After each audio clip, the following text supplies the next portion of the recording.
हे नाथ दयालु हो, बस इतनी दया कर दो।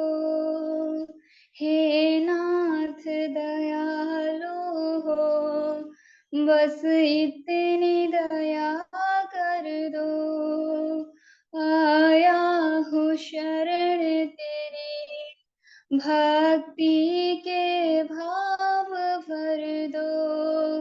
आया हूँ शरण तेरी, भक्ति के भाव भर दो। हे नाथ दयालु हो, बस इतनी दया कर दो। तेरे रंग में रंग जाए ये चंचल मन मेरा, रहे साफ नहीं धुंधला मन का दर्पण मेरा। तेरे रंग में रंग जाए ये चंचल मन मेरा, रहे साफ नहीं धुंधला मन का दर्पण मेरा। हर मैं तुझे देखूं मेरे देव यही वर दो। हे नाथ दयालु हो, बस इतनी दया कर दो। हो करके दूर तुझसे सदियों से भटक रहा हूँ, नहीं पार में हो पाया हूँ, अभी भंवरे में डूब रहा हूँ। हो करके दूर तुझसे सदियों से भटक रहा हूँ, नहीं पाने में हो पाया हूँ, अभी भंवरे में डूब रहा हूँ। हो जाओ पार भव से भक्ति जगदीश्वर दो। हे नाथ दयालु हो, बस इतनी दया कर दो। आया हूँ शरण तेरी, भक्ति के भाव भर दो। हे नाथ दयालु हो, बस इतनी दया कर दो। धन्यवाद। धन्यवाद। हमारे बीच में हमारे डेविड भाई जुड़े हुए हैं आज, डेविड गोहिनी जी, उनका स्वागत है, वंदन अभिनंदन। और हमारे मनोज गुलाटी जी, उनका भी स्वागत वंदन अभिनंदन। सुकांत आर जी। तो डेविड भाई कहाँ, मुख्यमंत्री जी के काम से जा रहे हो लखनऊ? हाँ जी। आइए सुकांत जी। हाँ जी बस बोलिए। से लखनऊ जा रहा हूँ। सुकांत जी भजन सुनाइए। हाँ जी सुना रहा हूँ। ओम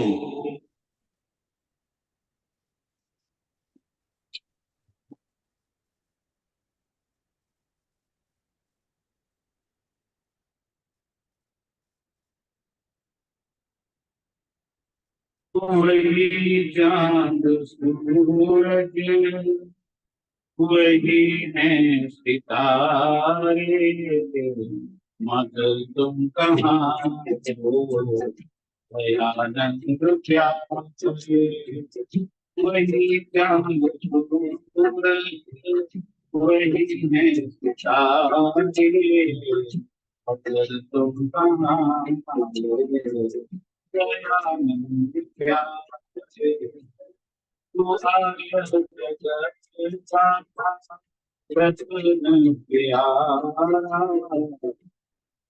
भर तुम्ही हरे आराधना सारी मनोता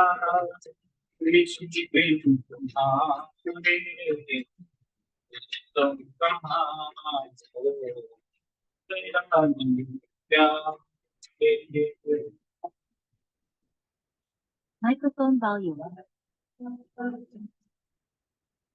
Music volume.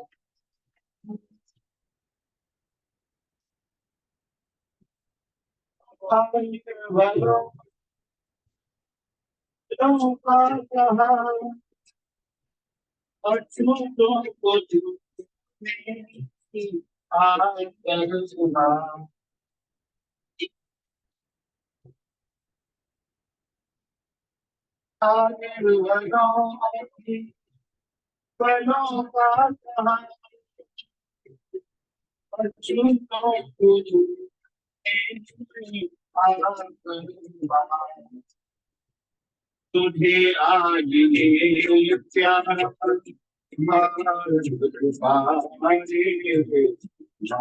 तुम कहाँ आनंद क्या वही चांद वही है सितारे मगर तुम कहाँ आनंद क्या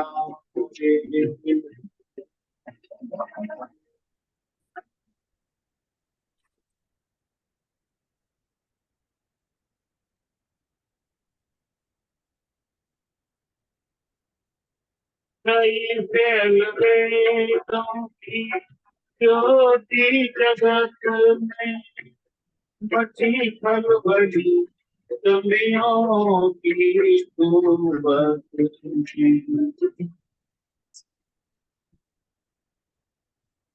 कई फैल वेदों ज्योति जगत में बची खलबली कमियों की कुर्बत में चले धर्म नहीं जा लगा कर किनारे मगर तुम कहाँ दयानंद क्या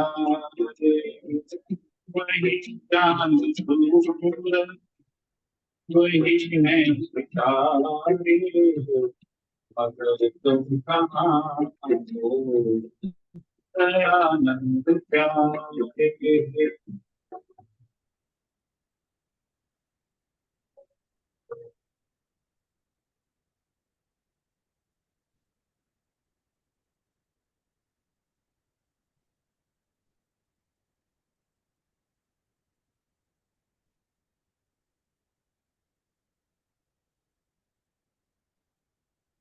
भटकते थे अज्ञान अंधकार में हम विचरते बिना जान कंगाल में हम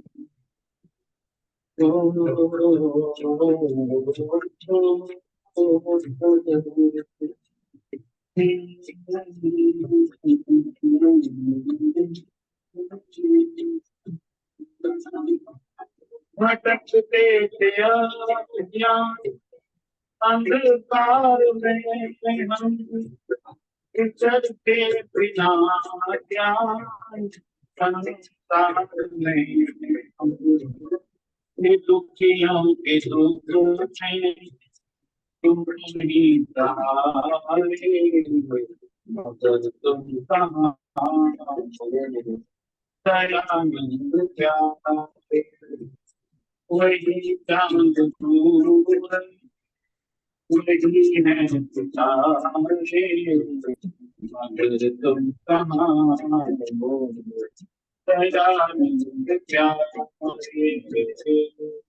बोलिए देव दयानंद की जय। आर्या जी धन्यवाद। ओम। दुनिया को देख दुनिया हैरत में आ रही है, शक्ति है कौन जो ये इनको घुमा रही है। ऊंचे शिखर गिर के आकाश चूमते हैं, आकाश चूमते हैं, गंगा से पूछ देखा कहाँ भागी जा रही है। दुनिया को देख दुनिया हैरत में आ रही है। निसी में आकाश देखो मानिंद वाटिका के, मानिंद वाटिका के। तारों की क्या छवि है मन को लुभा रही है। दुनिया को देख दुनिया हैरत में आ रही है। देखो तो जड़ जगत की कैसी अजीब रचना, कैसी अजीब रचना। फूलों की क्या सुगंधी मन को लुभा रही है। दुनिया को देख दुनिया हैरत में आ रही है। बच्चा हो जब गर्भ में माता से पूछ देखा, माता से पूछ देखा। सच्ची बता दो माता क्या रचना बना रही है। माता पिता ही दोनों इनकार कर गए हैं, इनकार कर गए हैं। दोनों से न्यारी शक्ति ये रचना बना रही है। दुनिया को देखे दुनिया हैरत में आ रही है। जग को रचाने वाला जग में ही छिपा हुआ है। दुनिया बनाने वाला जग में ही छिपा हुआ है, जग में ही छिपा हुआ है। रचता है श्यान भीषम रचना जिता रही है। रचता है श्यान भीषम रचना जिता रही है। दुनिया को देख दुनिया हैरत में आ रही है। शक्ति है कौन जो ये इनको चला रही है। हार्दिक धन्यवाद। ओम। दिलीप बेलानी जी, दिलीप बेलानी जी, मेरी आवाज सुन पा रहे हो तो माइक खोल लीजिए। दिलीप जी, बहुत बड़ा कार्य आपने धार्मिक परीक्षा के रूप में अभी ऑनलाइन कराया था। दिलीप जी, कहाँ जा रहे हो? हेलो जी हाँ, अभी मैं ड्राइव कर रहा हूँ। ठीक है जी, ठीक है, ठीक। आइए ईश्वर देवी जी, बहुत दिन हो गए आपका भजन नहीं सुना। हाँ, जो मन ख्याल से। तो रुक जाओ आप, मुझे डर। जी ईश्वर देवी जी, ईश्वर देवी जी,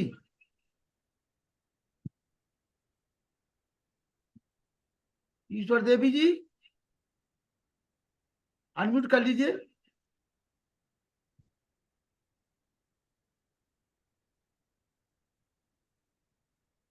चलिए संतोष सचान जी। राहुल ठाकुर जी, स्वागत है आपका। सभी को सादर नमस्ते। राहुल ठाकुर जी, एक ईश्वर भक्ति का भजन। बड़ी मुश्किल से नेतर मिला है, बड़ी मुश्किल से नर्तन मिला है, जो गंवाने के काबिल नहीं है। तेरी हर सांस अनमोल मोती, जो लुटाने के काबिल नहीं है। देश ईश्वर की अद्भुत माया, तेरे खातिर ये सब कुछ बनाया। ऐसे दाता को तूने बुलाया, जो भुलाने के काबिल नहीं है। बड़ी मुश्किल से नर्तन मिला है, जो गंवाने के काबिल नहीं है। वो जो पशुओं से सेवा कराते, मरने के बाद वे काम आते। तेरा जिस्म तो मर कर भी काम में आने के काबिल नहीं। बड़ी मुश्किल से नर तन मिला है, जो गंवाने के काबिल नहीं। जब ना संभला तो रो, अब ना संभला तो रोना पड़ेगा। ये नर्तन फिर ना मिलेगा। तेरा ऐसा बुरा हाल होगा, जो बताने के काबिल नहीं है। बड़ी मुश्किल से नर्तन मिला है, जो गंवाने के काबिल नहीं है। तेरी हर सांस अनमोल मोती, जो लुटाने के काबिल नहीं है। ओम। बहुत बहुत धन्यवाद लखनलाल जी समय देने के लिए। सभी को पुनः सादर अपना माइक नमस्ते। खोल दीजिए। राहुल ठाकुर जी स्वागत है मेरठ से आपका। चलिए आप आ जाइए। वेद प्रकाश शर्मा जी। क्या करना है? बुलाना है संजीव रूप को? संजीव रूप जी जैसे ही जुड़ते हैं। अच्छा अच्छा। जी। हम लोगों को आर्य समाज के प्रति निष्ठा रखनी चाहिए, क्योंकि आर्य समाज के जो प्रवक्ता थे वो हमारे आधुनिक भारत के निर्माता थे। महर्षि ने भारत की आत्मा को पुनर्जीवित किया। महर्षि अपनी मज्जा तक पवित्रवादी थे और अपने सत्य सनातन वैदिक विश्वास के अनुसार ही उसे प्रचारित और प्रसारित करने में अपनी प्राण की आहुति दे दी। वो एक ऐसी दिव्य आत्मा थे, उन्हें चाहे कितने ही कष्ट उठाने पड़े परंतु वो कभी अपने वैदिक पथ से विचलित नहीं हुए और संसार की विभिन्न विघ्न बाधाओं को पार करते हुए अपने उद्देश्यों को और लोक कल्याणकारी कार्यों से असंख्य लोगों को प्रेरणा दे के भारत को बहुत आगे बढ़ाया। महर्षि दयानंद जी ने जो हमारे ऊपर उपकार किए हैं उनको अगर संक्षेप में जानना चाहे तो महर्षि ही पहले आदमी थे जिन्होंने स्वदेश भारत भारतीयों का है इसकी उद्घोषणा की। महर्षि ने वेदों का पुनरुद्धार करके स्त्री और शूद्र दोनों को वेद पढ़ने का अधिकार दिया, वरना लोग कहते थे स्त्री शूद्रो नाध्यताम, स्त्री और शूद्र वेद नहीं पढ़ सकते। महर्षि दयानंद ने पंच महायज्ञ का विधान दिया। ब्रह्म यज्ञ, देव यज्ञ, बलवैश देव यज्ञ, पितृयज्ञ और अतिथि यज्ञ, ये हर एक कार्यों को करना चाहिए। महर्षि दयानंद त्रैतवाद की स्थापना उन्होंने की। ईश्वर जी प्रकृति और उसके बारे में उन्होंने क्रिस्टल क्लियर हर एक भारतीयों को बताया। पहले संस्कारों के बारे में कोई 40-50 कोई 60-70 तक बता देता था। महर्षि दयानंद ने संस्कार विधि लिख करके 16 संस्कारों के बारे में बताया कि हर आदमी को इन 16 संस्कारों से दीक्षित होना चाहिए। महर्षि दयानंद ने जितने भी उस समय अंधविश्वास और पाखंड चल रहे थे उन सबका खंडन किया और सबसे पहले पाखंड खंडनी पताका लेकर हरिद्वार के कुंभ में जाकर के वो खड़े हो गए। महर्षि दयानंद ने ही कहा कि और मत वाले जो है वो अगर भारतीय संस्कृति में आना चाहे तो आ सकते हैं। पहले लोग कहते थे नहीं, दूसरे लोगों को अपने धर्म में नहीं मिला सकते। महर्षि दयानंद ने कहा कि उनको सिद्धि करके आप अपने धर्म में मिला सकते हैं और उनको वेद मार्ग पर चलाने की प्रेरणा दे सकते हैं। महर्षि दयानंद ने ही नारियों का उद्धार किया। उसके लिए उन्होंने नारियों को पुरुष के समान ही सम्मान दिलाया और शिक्षित किया, वरना पहले नारियों को लोग पढ़ने नहीं देते थे। नारियां हैं, स्कूल नहीं जाएंगी, उनको तो सिर्फ घर का ही काम करना है। महर्षि दयानंद ने ही कुप्रथाओं का विरोध किया। उन्होंने बाल विवाह को रोका, उन्होंने विधवा विवाह की वकालत की महर्षि दयानंद ने गौ करुणा निधि लिख करके गौ रक्षक महर्षि दयानंद बने और उन्होंने गाय के उपकारों को बहुत अच्छी तरह बताया। महर्षि दयानंद ने ही शिक्षा का प्रसार और प्रसार किया और वही हिंदी के पिता थे। हिंदी को लिखने वाले, वो गुजराती होते हुए भी उन्होंने अपना जितने भी ग्रंथ थे हिंदी में लिखे, तो हिंदी के वास्तविक पिता महर्षि दयानंद ही थे जिन्होंने हिंदी का प्रचार और प्रसार किया। उसके बाद के लोग तो उनके अनुगामी थे। उन्होंने लोगों को राजधर्म कैसे प्रतिपादन करना है उसके बारे में बताया। महर्षि दयानंद ने विदेशी शासन का उनके सामने ही विरोध किया और स्वराज्य स्थापना को बल प्रदान किया। महर्षि दयानंद ने पुराणों को पढ़ करके देखा कि उसके अंदर बहुत से गपोड़े लिखे हुए हैं और उन्होंने पुराणों का खंडन किया और कहा कि पुराणों को नहीं पढ़ना चाहिए, उसमें कुछ अच्छी बात भी है, तो उसमें अगर खाने में थोड़ा सा जहर मिला दिया जाए तो आप वो खाना नहीं खा सकते। उसी तरह आपको पुराण नहीं पढ़ना चाहिए। उन्होंने अवतारवाद का भी खंडन किया। उन्होंने कहा परमात्मा अवतार नहीं लेता। जो लोगों ने कहा कि परमात्मा अवतार लेता है उसका उन्होंने घनघोर खंडन किया। महर्षि ने ही गुण कर्म स्वभाव के साथ जाति को बताया। ये नहीं कि तुम जिस जाति में पैदा हुए तुम्हारी जाति वो हो गई।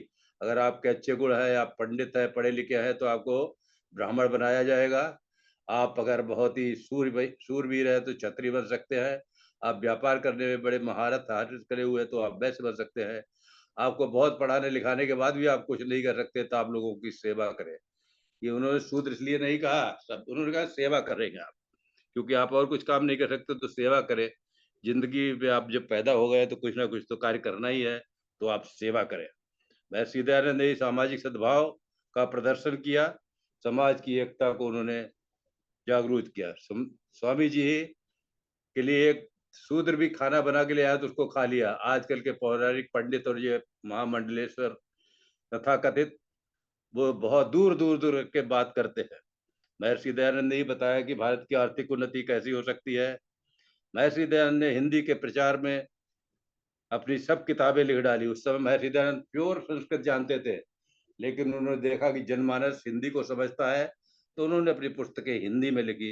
ये बहुत बड़ा काम महर्षि दयानंद ने किया। तो ऐसे महर्षि दयानंद सृष्टि के लिए बहुत बहुत नमन। उन्होंने बहुत सारी पुस्तकें लिखी और ये पुस्तकों ने 3,500 से ज्यादा पुस्तकें पढ़ने के बाद लिखी और इन पुस्तकों को हम लोगों को भी पढ़ना चाहिए। 2 पुस्तकें तो आचार्य उनकी संजीव बहुत रूप जी आ चुके हैं। अच्छा, ठीक है। तो बड़ा सौभाग्य का विषय है कि आज दूसरे दिन भी हमारे बीच आचार्य संजीव रूप जी गुथनी बदायूं से उपस्थित है। वो हम लोगों को धर्मोपदेश देंगे। उनका बहुत बहुत स्वागत, वंदन, अभिनंदन।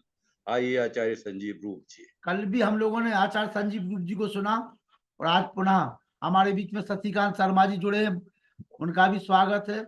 राहुल ठाकुर जी पहली बार जुड़े, उनका भी स्वागत है। और दिलीप बेलानी जी, देखिए गाड़ी में भी चल रहे फिर भी आप सब लोगों को सुनने को बैठे हैं। और दिलीप बेलानी जी ने ऑनलाइन धार्मिक परीक्षा बहुत ऐतिहासिक और सफल रही। आइए संजीव रूप जी। मिलकर परमेश्वर का निज नाम, सर्वोत्तम नाम, प्यारा नाम, मुख्य नाम ओम अपनी वाणी से उच्चारित करते हैं। ये जो परमेश्वर का नाम है,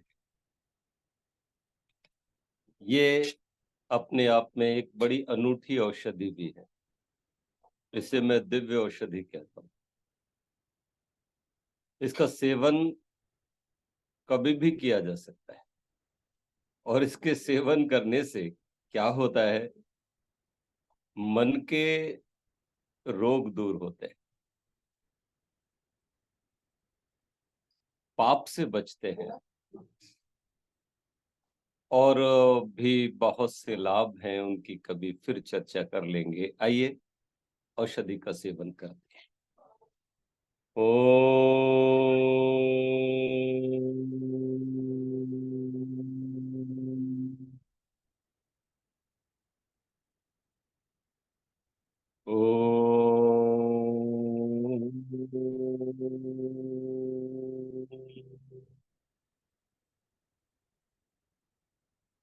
ओम भूर्भुवस्वः तत्सवितुर्वरेण्यं भर्गो देवस्य धीमहि धियो यो नः प्रचोदयो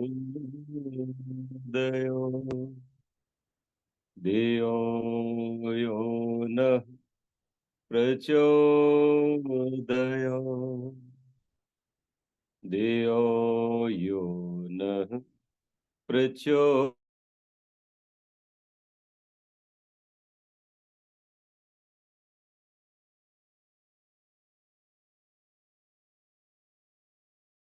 कृपा हम पर बनाए रखना प्रभु जी सदा ही कृपा हम पर बनाए रखना जो रास्ता सही हो जो रास्ता सही हो उस पर चलाए रखना कृपा बनाए रखना कृपा बनाए रखना देखे सदा ही भगवन हम अपने अवगुणों को देखें सदा ही भगवन औरों के सद्गुणों को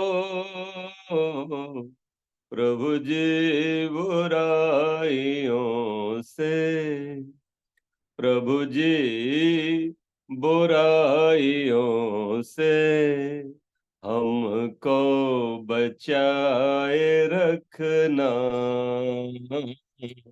कृपा बनाए रखना प्रभु जी सदा ही कृपा हम पर बनाए रखना हम पर बनाए रखना त्वं हि न पिता वसो त्वं माता शतक्रतो बभूविथ अधाते सुम्नमीमहे त्वमेव माता च पिता त्वमेव बन्धोश्च सखा त्वमेव विद्या द्रविडं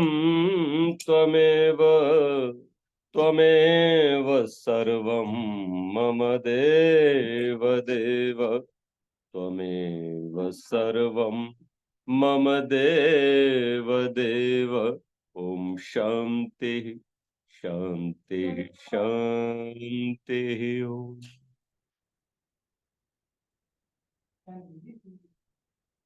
पवित्र आत्माओं, हम आप सबके प्रथम यशस्वी सुखी मंगलमय और लंबी आयु वाले जीवन की कामना करते हैं और सबसे ज्यादा उम्र लंबी हो हमारे लखनलाल आर्य भाई की, जो ऋषि वर देव दयानंद के सच्चे सिपाही है। वंदनीय मातृशक्ति विद्युत वरेण्य सज्जन वृंद, कल मैं एक छोटी सी गजल का एक शेर कह करके अपनी कथा को समाप्त किया था, इस आशा और विश्वास के साथ कि हम लोग वेद के साथ जुड़े। कथा सुने तो केवल वेद की ही सुने, क्योंकि कथा होती ही वेद की। वेद कथा अर्थात भगवान ने जो वेदों में कहा, अब जो भगवान ने कहा है वो हमारे लिए सर्वोत्तम होगा, सर्वश्रेष्ठ होगा, अनुपम होगा, उससे बेहतर, उससे बढ़कर हमारे लिए कुछ नहीं हो सकता। तो हम न इसकी सुने न उसकी सुने, हम केवल और केवल भगवान की सुने, क्योंकि वही हमारा सच्चा पिता भी है, वही हमारा आचार्य भी है, राजा भी है, गुरु भी है, न्यायाधीश भी है, वो हमारा सब कुछ है।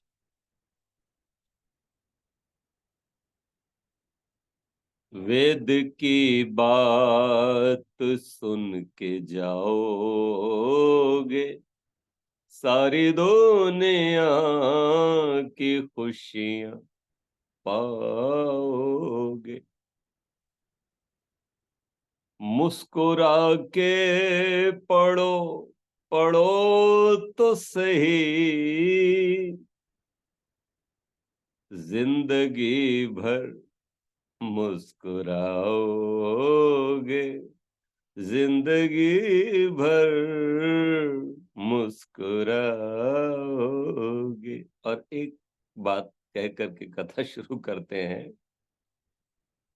वेद का रास्ता जो चुन लोगे, वेद का रास्ता जो चुन लोगे, ठोकरें उम्र भर न खाओगे, ठोकरें उम्र भर न खाओगे।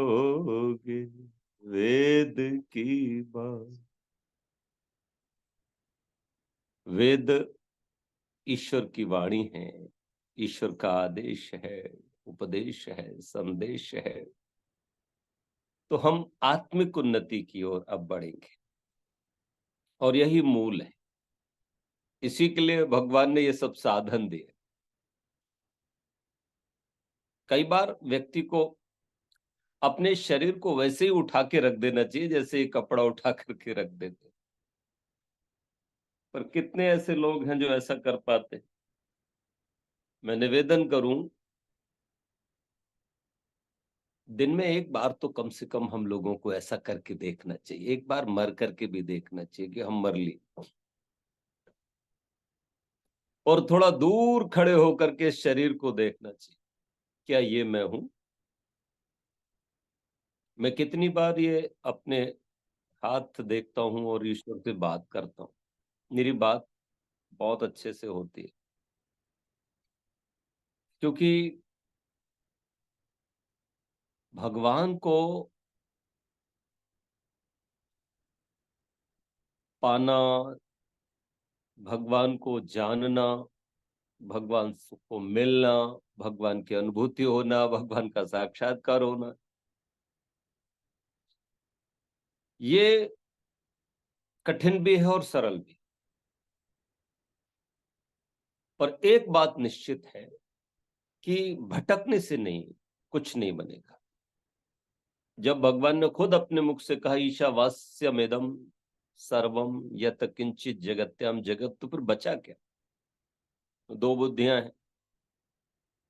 एक बुद्धि इंसान की है, जीवात्मा, चाहे वो पशु पक्षी योनि में हो, कीट पतंग आदि में, चाहे वो मनुष्य हो। और एक बुद्धि इस ब्रह्मांड में विलक्षण है, उसे हम कह सकते हैं भगवान की बुद्धि, ईश्वर की बुद्धि।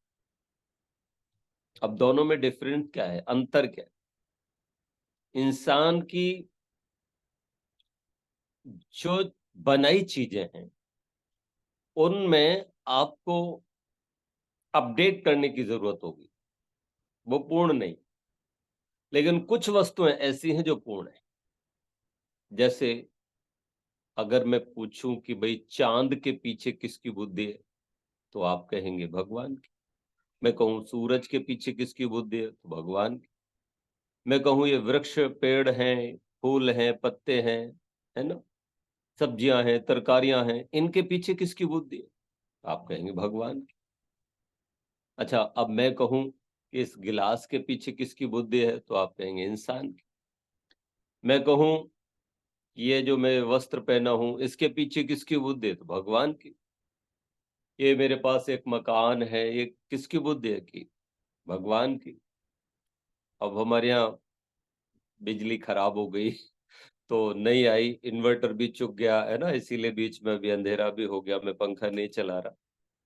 गर्मी रहे पर थोड़ी लाइट रहे, कोई बात नहीं, गर्मी तो हम बर्दाश्त कर लेंगे, पर लाइट होना थोड़ी सी जरूरी है। तो बस काम चला रहे, सारे बल्ब बंद करके, आज ही ऐसा हुआ है, वैसे होता नहीं। और इसीलिए हमने आपत्ति काले मर्यादा नास्ति, आपत्ति काल के लिए दीपक भी जला रखा है। तो दीपक, इसके पीछे किसकी बुद्धि है? भगवान की नहीं, इंसान की।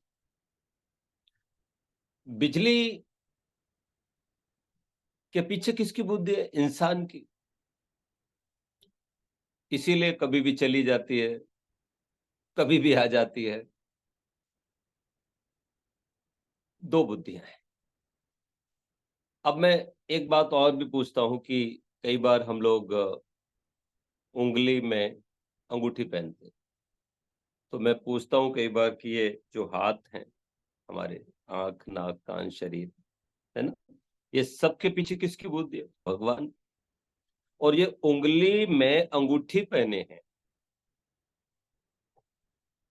उंगली के पीछे किसकी बुद्धि है? भगवान की। और अंगूठी के पीछे बुद्धि है कि इंसान की। तो इंसान की बुद्धि और भगवान की बुद्धि कितनी पास, तो बुद्धि से ही तो पकड़ना है उसको। तो कम से कम इतना तो पकड़ो कि भगवान के बनाए हुए उंगलियां हैं, भगवान के बनाए हुए हाथ है, तो बात करो ना। इस कारीगर को अगर आप कारीगरी देख करके नहीं पकड़ पा रहे हो तो फिर इसमें दोष किसी का नहीं, आप पकड़ भी नहीं पाओ।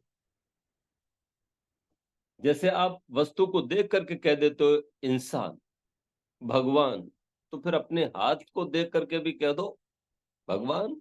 हाँ, ये है ना, इसको सबको गति दे रहा है, चला रहा है। ईश्वर कितने निकट है। इसीलिए तो कहा तदे जति तन्ने जति तद्दूरे तद्वंति। वो निकट से भी निकट है, इससे निकट और क्या हो सकता है? वो मुझ में है और हर क्षण।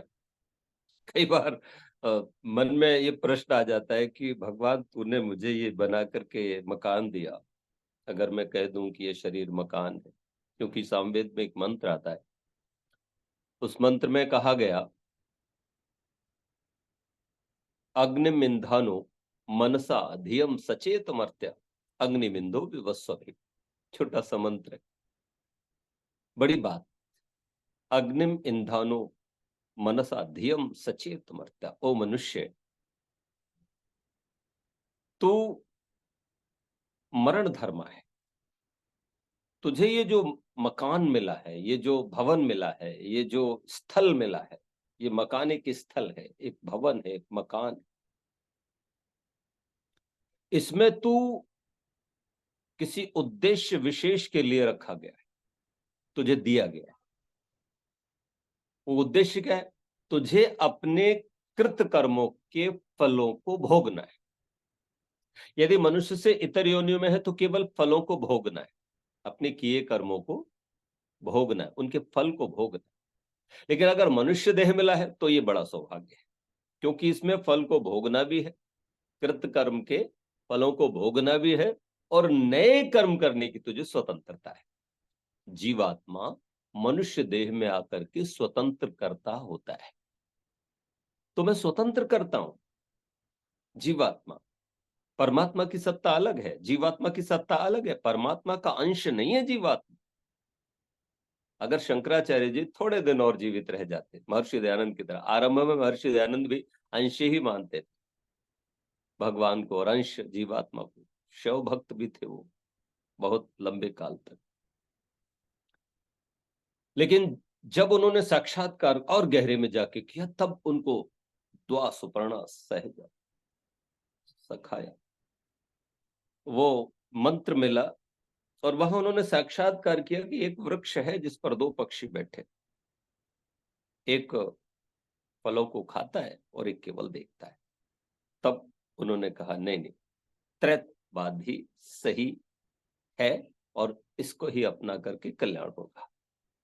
और शंकराचार्य जी को 32 वर्ष की आयु में ही लोगों ने विष दे करके मार दिया, तो एक बड़े विद्वान को हमने खो दिया। ये हमेशा से होता आया है संतों को, अच्छे लोगों को हमेशा लोग दुख देते हैं, उनको अच्छे काम नहीं करने देते, उनको रोकते हैं, उनको विष देते हैं, उनको मार देते हैं। और मजेदार बात यह कि जब वो मर जाते हैं तब उनको भगवान बना के मंदिर में बैठा देते हैं। यही हिंदू जाति की दुर्गति की वजह है, कारण है। तो महर्षि दयानंद को इस बात की अनुभूति हो गई कि जीवात्मा की सत्ता अलग है, परमात्मा की सत्ता अलग है। मैं निवेदन करूं, इस मंत्र में कहा गया मनसा धियम सचेत मर्त्य, तू सावधान होकर के लेकिन कर्म कर। जब तुझे नए कर्म करने की स्वतंत्रता मिली है तो तू स्वतंत्रता का सदुपयोग कर। तेरे नए कर्म कैसे हों, ये प्रश्न अपने आप से कर। प्रातः उठते धन्यवाद कर परमेश्वर का, और उसके बाद एक चिंतन तेरे मन में उठना चाहिए कि मैं स्वतंत्र करता हूं, और मुझे ये जो शरीर मिला है, मुझे ये साधन मिले, ये किसी बड़े उद्देश्य की पूर्ति के लिए मिले। किसके लिए? बंधन से छूटने के। जन्म और मृत्यु भी बंधन है, दुख बंधन है, इन सब से छूटने के लिए। तो प्रश्न करना है कि मेरे नए कर्म कैसे हो। यदि मुझे नए कर्म करने की स्वतंत्रता मिली है तो मेरे नए कर्म कैसे हो जो मुझे बंधन से छुड़ा, जो मुझे बंधन से छुड़ा दें। मुझे वो कर्म सावधान होकर के करने, सचेत सावधान होकर के करना, हर पल सावधान रहना। इसीलिए कहावत बनी है, सावधानी हटी दुर्घटना घटी। ये जितने भी एक्सीडेंट हो रहे हैं ये केवल इसलिए होते हैं क्योंकि हम सावधान नहीं रहते।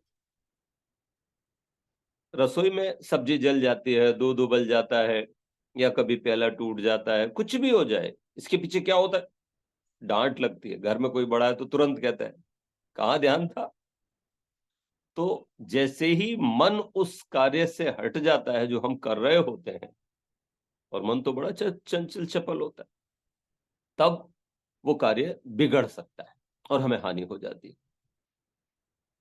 तो उसी को कहा कि जो काम करो पूरे मन से करो। इसीलिए हम लोग अक्सर, विद्वान लोग कहा करते हैं, असफलता ये सिद्ध करती है कि सफलता का प्रयास पूरे मन से नहीं किया गया। हमारे देवी देवता जो मंदिरों में हम प्रतिमाएं बना करके प्रतिष्ठित करते हैं, कहीं ना कहीं वो भी, मेरी दृष्टि में तो वो पुस्तकें हैं, वो भी संदेश देते हैं। जैसे सरस्वती माता की एक प्रतिमा है, उसमें एक हाथ में माला है, एक में वेद है। तो एक हाथ में वेद ये संदेश देता है कि ज्ञानवान होकर के ही, विचारवान होकर के ही आप जीवन में सफल हो सकते हैं। जो भी काम करो ज्ञान पूर्वक करो, विचार पूर्वक करो। और एक हाथ में माला ये कहती है कि जो भी काम करो मन लगा के,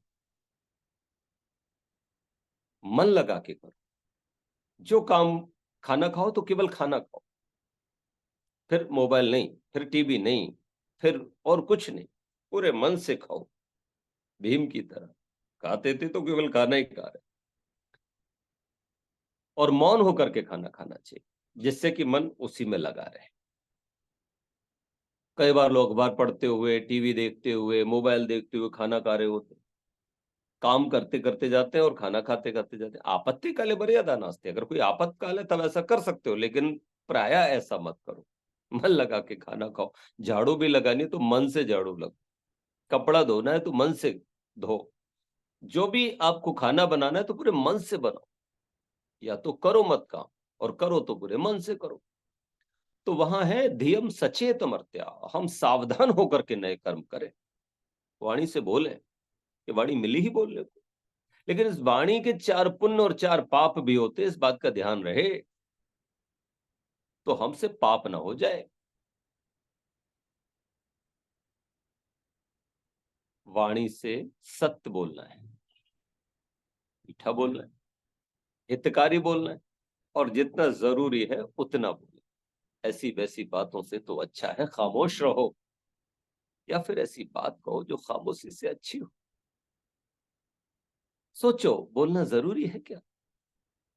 अगर बिना बोले काम चलता है तो मत बोलो, क्योंकि शब्द ब्रह्म है, शब्द शक्ति है। व्यर्थ में एक शब्द भी बोलना अपनी हानि के अलावा और कुछ नहीं। इसलिए जितना आवश्यक है उतना ही बोलना, और कहां बोलना, कब बोलना, इस बात का भी विचार कर। जब तक बोलने को ना कहा जाए तब तक ना बोलना, यही ठीक। तो वाणी के 4 पुण्य हैं और वाणी के 4 पाप भी। झूठ बोलना, कड़वा बोलना, अहितकारी बोलना, बकवास करना, व्यर्थ का बोलना। तो हम इस बात का ध्यान रखें कि हमसे वाणी से कोई पाप ना हो जाए। सावधान रहना है 24 आवर। आंखों से कोई पाप ना हो जाए, परदारेशु मातृवत परदर्वेशु लोष्टवत। कानों से कोई पाप ना हो जाए, निंदा नहीं सुननी, चुगली नहीं सुननी, फालतू की बातें नहीं सुननी, हमें अश्लील बातें नहीं सुननी, हमें तो अच्छी बातें सुननी, जिनसे आत्मा का बल बढ़े, जिनसे मन में हर्ष पैदा हो, उत्साह पैदा हो, आनंद पैदा हो। हमें ऐसी अच्छी बातें सुननी, माता पिता की भी बातें सुननी, अपने मित्रों की बातें सुननी है ना। जो लोग भी हमसे अपेक्षा करते हैं उनको भी हमें सुनना है, उनको इग्नोर नहीं करना। लेकिन वहां एक मर्यादा रहे। कई बार लोगों को झूठ इतना प्रिय होता है, कोई प्रशंसा करने लगे तो वाह जी वाह क्या बात है, खुश हो जाते हैं। आप बहुत अच्छे हो जी, आपके पिताजी बहुत अच्छे जी, और आपकी माँ का तो कहना ही क्या जी, बहुत देवता लोग। कोई प्रयोजन है जो प्रशंसा कर रहा है? तो आपको ये प्रशंसा सुन के अच्छा लगा, लेकिन अगली बार उसने कहा था जरा जी मुझे 50,000 रुपए की जरूरत पड़ गई है, दे दीजिएगा, मैं आप बस 15 दिन बाद लौटा दूं। तब आप समझते हो ये जो प्रशंसा कर रहा था इसकी कोई वजह थी। एक झोली में फूल भरे हैं, एक झोली में कांटे रे, कोई कारण होगा, कोई कारण हो। अकारण कोई प्रशंसा थोड़ी कर रहा है। हाँ, मैंने आज लिखा था अपने ब्लॉग में कि आप अच्छे हैं ये कैसे सिद्ध करोगे? आपकी पीठ पीछे लोग प्रशंसा कर रहे हैं, तब आप समझना कि आप अच्छे हो। मुंह पे तो सब प्रशंसा कर देते हैं। तो ऐसी कुछ भी बात नहीं सुननी जिससे हमारी हानि हो। सावधान होकर के चलना है तो सावधान होकर चलना, गाड़ी चलानी है तो सावधान होकर के चलाना। इसी तरह से बुद्धि भी सावधान होकर के चलाओ, बुद्धि में तिकड़मबाजी नहीं आनी चाहिए। कई बार हम कुछ भी गलत करके अपने को सिद्ध कर देते कि हम ठीक थे, हमने सही किया, अपने आप को शाबाशी दे देते हैं, अपने आप को नंबर दे देते, पास कर देते हैं हम ठीक। लोग में आकर के हमने कुछ गलत किया, लेकिन अपने आप को फिर भी हम ठीक सिद्ध कर देते हैं बुद्धि से कि नहीं इसमें कौन सी बड़ी बात है, सब करते हैं और ये तो इतना तो चलता है, इतना तो चलता है। अरे भैया इतना भी नहीं चलता। लोग कहते हैं दाल में नमक बराबर चल जाता है। मैं कहता हूँ भोले लोग, दाल में नमक का दृष्टांत तुम जो देते हो गलत दे रहे हो। दाल में नमक तो चलेगा क्योंकि नमक से उसको स्वाद बनता है, लेकिन तुम कुछ भी पाप करके सोचते हो कि इतना तो चलता है, तो फिर ये दृष्टांत बदलो, ये कहो तो मैं मान जाऊंगा कि खीर में इतना जहर तो चलता है। ये बोलो ना भाई, जो खीर खा रहे हो इसमें चलो इतना विष तो चलता है।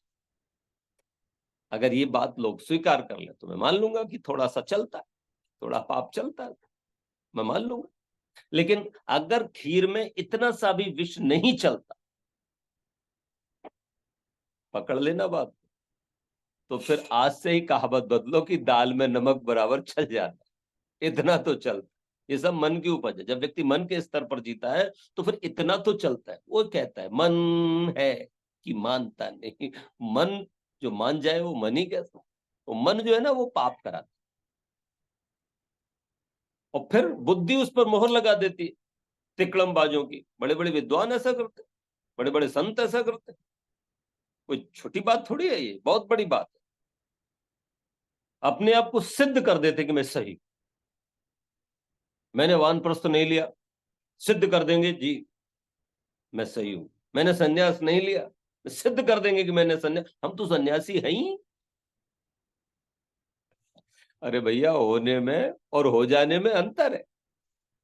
अजी क्या करे, वैराग्य नहीं हो तो क्यों नहीं हुआ? अगर नहीं हुआ तो जीवन फेल, लिख दो नीचे 0, पास नहीं हुए परीक्षा में, फेल लिखो अपने आप। व्यर्थ है, कोई फायदा नहीं हुआ आने का, घाटे का सौदा रहा। गाड़ी दी आपको बढ़िया, चलाई नहीं आपने ढंग से, उल्टी पुल्टी चलाई।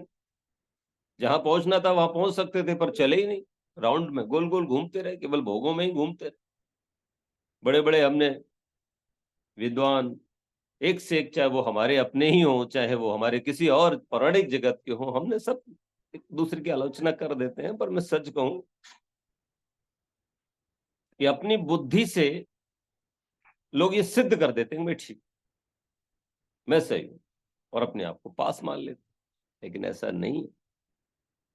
आत्मा आपकी बुद्धि की तिकड़मबाजी को जानती है और वो समझ लेती है कि आप गलत कर रहे हो, इसलिए उसमें उत्साह पैदा नहीं होता। लेकिन वैसा ही कुछ होता है जैसे कसाई बकरे को काटता है तो काटते काटते बकरे मुर्गे को उसको उसमें आनंद आने लगता है।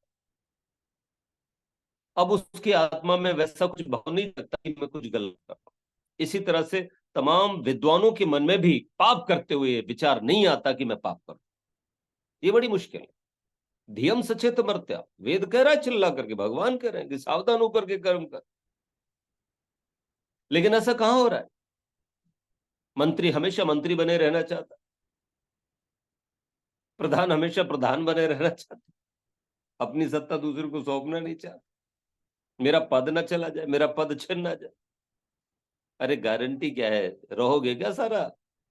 कितने साल और जी लोगे? मरोगे नहीं क्या? ये शरीर छूटेगा नहीं क्या? इसकी अपनी सीमा नहीं है क्या? एक बार हर व्यक्ति को ये विचार करना चाहिए, जितना मैं जी लिया अब उतना नहीं जीऊंगा। अब जीवन के वो साल नहीं रहे। एक कैलकुलेशन करो, कितने साल के हो गए? चलो मैं 60 साल का हो गया, अब कितने साल और जीने की इच्छा है? अच्छा, कितने साल जी सकते हो? अपने हालात देखो, एक मशीन आती है वो बताती है कि आप कहाँ जी रहे हो, कितना चल सकते हो। अगर 80 वाली स्थिति आए कि भाई 80 साल तक जी सकते हैं, तो पर 20 साल ही तो रह गए। अब इन 20 सालों को कैसे जीना है वो सोचो। और फिर क्यों जीना है? क्या वही जीवन जीना है जो अब तक जिए थे? उससे डिफर कुछ नहीं होना चाहिए। कितना आपने बोला है, कितना दुनिया को सुनाया है, पर ऐसे ऐसे भी हमने देखे करोड़ करोड़ रुपए खाते में छोड़ गए। सन्यासी थे, बाबा थे, जीवन उपदेश करते रहे और पैसे के लिए व्याकुल रहे कि भैया देखो जी अपना तो यही है, हमारा कौन है, इसलिए दक्षिणा बढ़िया दो। सारा जीवन नष्ट कर, सारी कमाई नष्ट कर, और बुद्धि से ये सिद्ध करके दुनिया को दिखाए कि हम सही। आप में और कसाई में कोई अंतर नहीं। अगर आप बुद्धि से अपने पाप कर्म करके ये सिद्ध कर देते हो कि मैं ठीक हूं, तो आप में और कसाई में कोई अंतर नहीं। वो कसाई, उसके मन में भी नहीं आता, आत्मा में नहीं आता कि मैं गलत कर रहा हूं, आपके अंदर भी नहीं आता, वो भी सिद्ध कर देता है कि मैंने ले तो लिया अल्लाह का नाम, कर दिया, और ये तो सब खाने पीने के लिए खुदा ने बनाया इसलिए मैं काटता हूं। उसमें उनका रुदन दिखाई नहीं देता। इसी तरह से रिश्वत लेने वाले को, घोटाला करने वाले को, कम तोलने वाले को, बेईमान को, सामने वाले का दर्द दिखाई नहीं देता। आप जिससे रिश्वत ले रहे हो, जिसके साथ आप घोटाला कर रहे हो, मिलावट कर रहे हो चीजों में, आपको पता है इससे सामने वाले को कितनी हानि हो। आज किसी भी हलवाई की दुकान पे चले और अब आप उससे बोलो कि मुझे 2 कुंटल खोया चाहिए, वो कहेगा 2 घंटे रुक जाओ अभी दिलवाते। मेरे को 2 कुंटल दूध चाहिए, कहेगा बिल्कुल अभी मिलेगा। की भी दुकान पे चलो, 1 कुंटल घी चाहिए, तुरंत मिलेगा। मतलब एक शहर में चाहो तो आप 10 ट्रक घी खरीद सकते हो, आप एक शहर में चाहो तो 10 ट्रक दही खरीद सकते हो, 10 ट्रक भर करके आप दूध खरीद सकते हो, बहुत कुछ दूध से बने आइटम खरीद सकते हो। इतना दूध क्या भैंसे दे रही हैं, गाय दे रही हैं? एक गांव में मैं भी रहता हूं और मैं बता सकता हूं कि हमारे गांव का कितना दूध होता है। अगर मैं आपको कैलकुलेशन करके बताऊं तो हमारे गांव में लगभग एक दिन में 250 लीटर दूध होता है, और 250 लीटर दूध जो है वो बेच दिया जाता है। लेकिन हर घर में आपको भाई दही भी मिल जाएगा, शहरों में जाओ वहां तो नहीं होती, तो कहां से आ गया? क्या वो उसी से सब हो गया? क्या हो भी रहा है, लेकिन मैं आपको निवेदन करूं कि मिलावट है। तो जो मिलावट करते हैं, अब जब वो खा रहे हैं, दूध से बने आइटम खा रहे हैं, वो तो सोच रहे हैं हम ये रबड़ी खा रहे हैं, ये खोआ खा रहे हैं, ये, लेकिन उसमें तो वो सब केमिकल है, वो तो सब मिलावट है। तो सामने वाले के स्वास्थ्य पर क्या असर पड़ेगा? सेवों को रंगा जा रहा है, लाल बनाया जा रहा है, उसमें तरबूज में भी लाल रंग डाला जा रहा है जिससे वो बहुत ज्यादा लाल हो जाए। सब्जियां तरकारियां सारी जो सुंदर सुंदर लगती हैं, ये उतनी सुंदर होती नहीं है। मेकअप करके, जैसे कोई स्त्री बहुत सुंदर आपको लगती है, निकल के आई ब्यूटी पार्लर में से, वो वैसी ही सारी सब्जियां शहर की हैं, ये सब ब्यूटी पार्लर में से निकल के आ रही। हमारे गांव में आपको ओरिजिनल वाली मिलेगी फिर भी, लेकिन उस पर भी ये तो है ही कम से कम कि विष तो डाला ही जा रहा है, जहर तो डाला ही जा रहा है, केमिकल तो डाला ही जा रहा है। तो ये सब दिखावटी चीजें हैं, बनावटी चीज। दूसरों को दुख होगा कोई मतलब नहीं, जैसे कसाई को नहीं होता ना मलाल, ऐसे ही हम सब कसाई हो गए। जो भी जज है, चाहे वो जो भी डीएम है, एसटीएम है, विधायक है, मंत्री है, सब कसाई है, 90% कसाई है। जो भी व्यक्ति गलत कर रहा है वो कसाई है, क्योंकि उसके दिल में ये आता ही नहीं कि मेरे इस व्यवहार से दूसरे वाले को क्या सुख होगा कि दुख होगा। धियम सचेत मत, सावधान होकर के कर्म। अब प्रश्न हुआ कि इस लक्ष्य की प्राप्ति कैसे होगी? तो अगले पद में भगवान कह देते हैं उपासना से। उपासना से ही संभव है इस लक्ष्य की प्राप्ति। मेरे नए कर्म कैसे हो जो मुझे बंधन से छुड़ा दें, इस लक्ष्य की प्राप्ति कैसे होगी? तो कहा कि उपासना से। हमने पूछ लिया उपासना से क्या होगा भगवान? बोले उपासना से बुद्धि कल्याणी, यही सब बीमारियों की जड़ है। उपासना से बुद्धि कल्याणी होगी। हमने कहा बुद्धि कल्याणी हो जाएगी तो क्या होगा? बुद्धि कल्याणी हो गई तो मिथ्या ज्ञान मिट जाएगा। ये मिथ्या ज्ञान ही तो है कि हम दूध में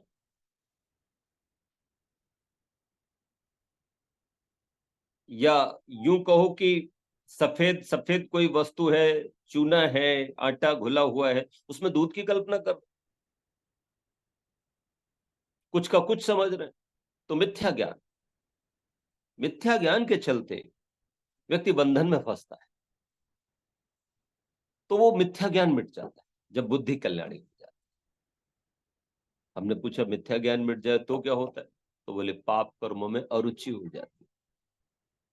जैसे अंडा रखा हुआ है, मांस के कबाब टंगे हुए हैं दुकान पे, शराब का एक कोई बहुत सज्ज है ना प्रतिष्ठान है, वहां बोतलें रखी हुई हैं मदिरा की, शराब की। लेकिन जो शाकाहारी है, जो आर्य है, उसके मन में इन चीजों को देख करके क्या कोई आकर्षण पैदा होता है? नहीं होता, बल्कि क्या होता है? घृणा पैदा होता है। वो एकदम मुंह हटा लेता है अंडे को देखकर। लेकिन कोई मांसाहारी है, वो कोई शराबी है, वो उसकी तो आंखें खुल जाती, क्या बात, उसकी ओर भागता है। और जो शुद्ध शाकाहारी है वो उससे भागता है। अरे बाबा नहीं नहीं, ये गंदी चीज है, मैं इधर नहीं जाना। हिंसा करके लाए, कैसे पशुओं को मार, मांस मनुष्य का भोजन नहीं, ऐसी ऐसी बातें करके भागता है। तो जैसे मांस और अंडा देख करके शाकाहारी व्यक्ति के मन में खाने का विचार नहीं आता, ऐसे ही जब बुद्धि कल्याणी हो जाती है तो व्यक्ति के मन में पाप कर्म करने का विचार नहीं आता। भगवान राम के मन में तो एक बार भी नहीं आया, चाहे जो भी हो गया। भगवान कृष्ण के मन में तो एक बार भी नहीं आया। महर्षि दयानंद के मन में तो एक बार भी पाप का विचार नहीं है। आया हो तो बताइए। केशव जी ने पूछ लिया था ना कलकत्ता में, महर्षि दयानंद, क्या आपके मन में कभी इन स्त्रियों को देख करके काम का विचार नहीं है, वासना? आंखें बंद की थोड़ी देर के लिए, मानो जैसे विचारा कि कहीं कुछ भूल तो नहीं रह गई। आंखें खोल करके कहा, नहीं, एक बार भी, एक बार भी मेरे ऋषि दयानंद के मन में किसी स्त्री को देख करके पाप का विचार नहीं है। ये कैसे हुआ? बुद्धि कल्याणी होने से। और बुद्धि कल्याणी कब हुई वो भी बताऊंगा आपको। तो बुद्धि जब कल्याणी होती है तो मिथ्या ज्ञान मिट जाता है। मिथ्या ज्ञान मिट जाता है तो पाप कर्मों में अरुचि हो जाती है। पाप कर्मों में अरुचि हो गई, फिर क्या होगा? जब मन में ही पाप का विचार नहीं है। देखो पाप क्या है? पाप मन का विषय। जब हमारे मन में बुरे काम करने का विचार आता है, कुछ गलत का विचार आता है, तो हम पाप करते हैं। इसको पाप कहते हैं। और जब हम शरीर से वो काम करते हैं गलत, तो वो अपराध की श्रेणी में आता है। तब वो अपराधी होते हैं। ध्यान रखो। और अपराध की जो सजा है वो राजा देता है, मनुष्य आदि देते हैं, लेकिन जो मन से पाप किया गया उसकी सजा परमात्मा देता है। ध्यान रखो। तो राजा के अपराध करने के बाद राजा के दंड से तो बच सकते हैं, लेकिन जो पाप किया है मन से, तो भगवान के दंड से नहीं बचेंगे। अवश्य में भोक्तव्यम कृतम कर्म शुभ। इसीलिए तो वेद फिर आगे कहता है, कुर्वन्य वेह कर्मणि जिजी विशेषतम सम एवं तो न थे तो अस्ति न कर्म लिप्यते असुरिया नाम ते लोका अंधेन तम साव्रता तांस्ते प्रेत्यापि गच्छन्ते एक चात्महनोजन। कितनी बढ़िया बढ़िया बात। एक एक मंत्र के साथ आप जुड़ते जाओ। क्या कमाल की बात कहता है कि हत्यारा है वो अपना, जो पाप कर रहा है वो अपनी हत्या करता है, किसी और को नहीं मारता, वो खुद को मारता है।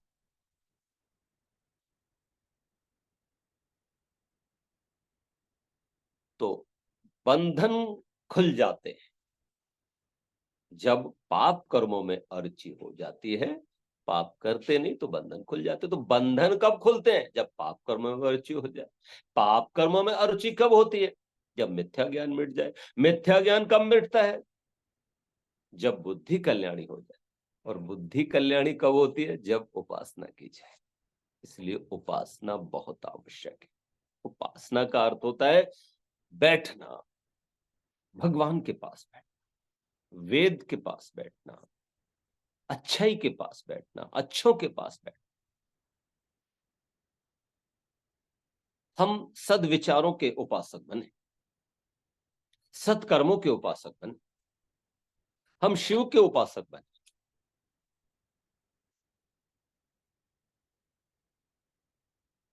उपासना ही हमें हमारे जीवन के परम लक्ष्य को प्राप्त कराने वाली है। बहुत सुंदर सुंदर वेद मंत्र हैं। कई बार मन होता है कि इस मंत्र को भी मैं छू। अब एक वेद का मंत्र आता है, सामवेद का ही 66वां मंत्र है, बड़ा प्यारा सा मंत्र है। उसमें भी आया है, जिसको मैं कल लेने का प्रयास करूंगा। हम मंत्र में पद आया रथमेव सम महिमा मनीषया अग्निमिंधानो मनसा धियम। नहीं, वो दूसरा मंत्र है। इमम स्तोमम अर्हते जात वेदसे रथमेव सम महिमा मनीषया भद्राहीना प्रमितिरस्य संसद्यग्नि सख्य मारे क्षमा तव। ये मंत्र तो उसमें भी ये आया है कि हम अपनी बुद्धि को,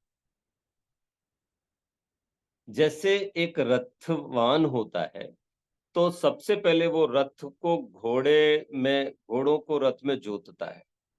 तो वो जो आरंभ में घोड़े जुतते हैं तो वो हमें हमारे लक्ष्य पर, हमारी मंजिल पर हमें नहीं पहुंचा देते। हमें पहले उन घोड़ों को बहुत सावधानी के साथ सालना पड़ता है, उनको चलना सिखाना पड़ता है।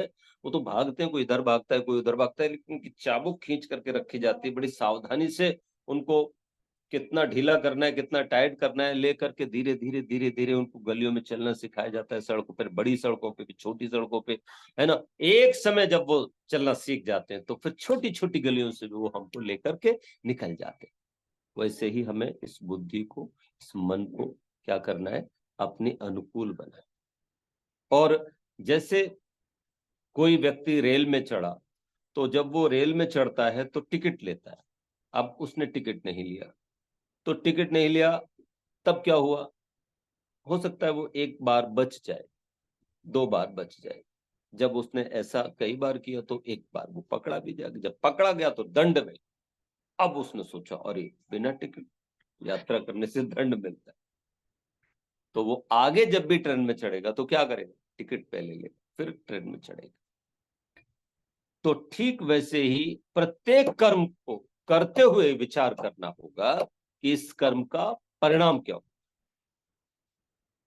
सुख होगा या दुख होगा, परमेश्वर के दंड के अधिकारी बनेंगे या पारितोषिक के अधिकारी। इस बात का चिंतन अवश्य करें, तब आत्मिक उन्नति का मार्ग प्रशस्त होगा, आत्मिक उन्नति होगी, आत्म कल्याण होगा। केवल मंत्रों को पढ़ लेने से, ज्ञान बांट लेने से, मुझे लखनलाल भैया की एक बात बहुत अच्छी पता है क्यों लगती है, और मैं इनके साथ हमेशा जुड़ता हूं, क्योंकि मैं भी व्यवहारिक हूं और ये भी व्यवहारिक, हम लोग धरातल पर काम करें। अब आज भी मैं यहाँ, हमारे पड़ोस में एक इंटर कॉलेज है, तो वो एडेड है और मैनेजमेंट उसे चलाता है। तो वहाँ के जो मैनेजर अभी नए बने हैं वो मेरे मित्र भी हैं। तो मैंने वहाँ के बच्चों से सुना कि विद्यालय में तो पंखे ही नहीं। कनेक्शन तो हो गया था, पर पिछले 5 सालों से ये बात चल रही थी कि भी पंखे लगना चाहिए, पंखे नहीं। मैंने मैनेजर को फोन किया, मैंने कहा विद्यालय की प्रगति अच्छे से हो, ये दायित्व तो आपका भी है और हम लोगों का भी। ये समस्या है, हमने बताया। उन्होंने आज हमें बुलाया, बोले आप विद्यालय में आए। मैं गया, सौभाग्य से उस विद्यालय का मैं भी छात्र रहा हूं, मैं पढ़ा उस विद्यालय में 82-83 में। तो मैंने सबको बिठाया, प्रबंधक प्रिंसिपल सब बैठे। फिर मैंने कहा एक बार आओ सब लोग चलते हैं कक्षाओं में, और हम उनके कक्षाओं में गए, बेटियां बेटे सब पढ़ रहे। हमने वहां पूछा कि गर्मी में कैसे, तो सारे भीगे हुए थे, बड़ी कष्ट परेशानी थी, बच्चे व्याकुल थे। हमने कहा आपके पास फंड्स हैं और पर्याप्त भगवान की कृपा से? बोले हाँ तो है, खेती ही उठ जाती है लगभग 7-8 लाख की, और भी कुछ बच्चों का पैसा भी पड़ा हुआ है 12 लाख के आसपास आपके अकाउंट में। हमने कहा अगर आप इन बालकों के लिए पंखे लगवा दो तो बड़ा आपका पुण्य होगा, और अगर आप नहीं लगवाते हो तो 20 पंखे मैं आर्य समाज गोधनी की ओर से लगवाऊंगा। तो मैं आपको ये निवेदन करना चाहता हूँ कि मैं ये सब काम करता हूँ, मैं धरातल पर रह करके काम करता हूँ। तो वो लोग इतने प्रसन्न हुए कि फिर मुझे कहने की आवश्यकता नहीं पड़ी, तुरंत कोटेशन बना और 50 पंखों का ऑर्डर दे दिया।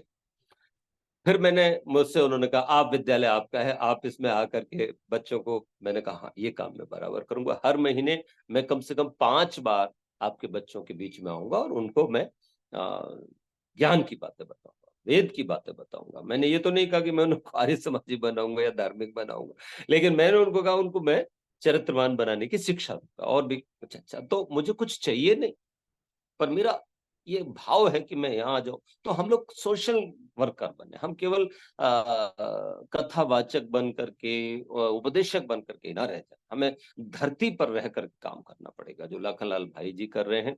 तो अब मेरा इन्वर्टर भी बंद हो गया है, बिजली भी चली गई है और समय भी पूरा हो गया है। शेष कथा कल करेंगे एक नए मंत्र के साथ। ओम शांति शांति शांति ओम। धन्यवाद।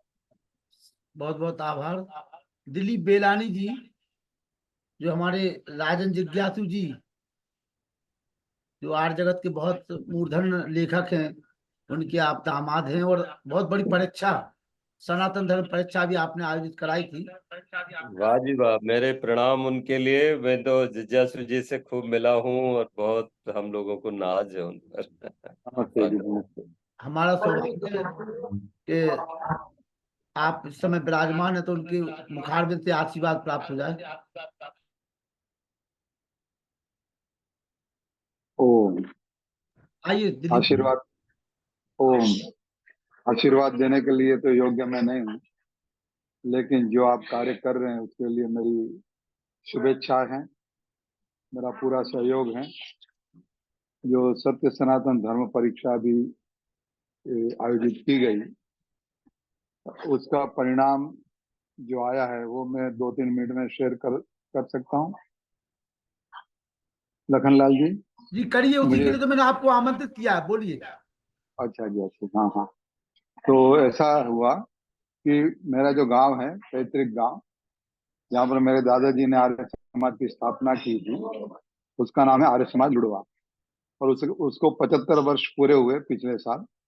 तो हमने अमृत महोत्सव का एक आयोजन किया था बहुत बड़ा, जिसमें दिल्ली से भी आए थे विनय जी, और अंजलि आर्य जी थी, हमारे स्वामी जी आए थे। और उसका उद्घाटन जब हमने किया, प्रारंभ किया, तब हमने माननीय हमारे गुजरात राज्य के राज्यपाल जी को भी आमंत्रित किया था। तो बहुत बड़ा भव्य उत्सव संपन्न हुआ। उसी में मैंने वहां पर एक प्रस्ताव रखा था कि हमें आर्य समाज से बाहर निकलकर प्रचार करना चाहिए। ये जो हम कर रहे हैं आर्य समाज में और आर्य समाजियों के सामने कर रहे हैं, चाहे उपस्थिति 200, 500 या 2000 भी हो, तो इन सभी आर्य विचार वाले होते हैं। तो सभी ने वो स्वीकार किया, और हमने वो एक सत्य सनातन धर्म परीक्षा के नाम से आयोजन बनाया, जिसमें मैंने संयोजक के रूप में भूमिका निभाई। पिछले 3-4 मास के अखंड पुरुषार्थ के बाद हमें ये कहते हुए प्रसन्नता हो रही है कि इसमें लगभग 5000 से अधिक लोगों ने उसमें रजिस्ट्रेशन करवाया, और 3200 विद्यार्थियों ने उसमें ऑनलाइन एग्जाम दी पिछले 14 तारीख को। तो ये बहुत बड़ी हमारी सफलता रही। और इसमें विशेष बात ये हुई, जो आर्य समाज वालों को नोट करनी चाहिए, इसमें आर्य समाजी विचार वाले 100-150 बच्चे या परिवार वाले ही थे केवल, जिनका बैकग्राउंड आर्य समाजी था। शेष सारे पौराणिक जगत से, हमारे बृहद सनातन समाज से जुड़े हुए लोग इसमें शामिल हुए। तो उन सब के पास में हमारी वैदिक मान्यता, आर्य समाज की मान्यता, महर्षि दयानंद की जो मूल पुस्तकें हैं वही हमने उसमें सिलेबस में रखी थी। जैसे हमने उसमें स्वमंत्र मंत्र प्रकाश रखा था, फिर आर्योदेश रत्नमाला रखी थी, वैदिक प्रश्नोत्तरी रखी थी, सरल बाल सत्यार्थ प्रकाश रखा था। तो सारी वैदिक पुस्तकें हमने उसमें रखी, और सभी लोगों ने उसको पढ़ी।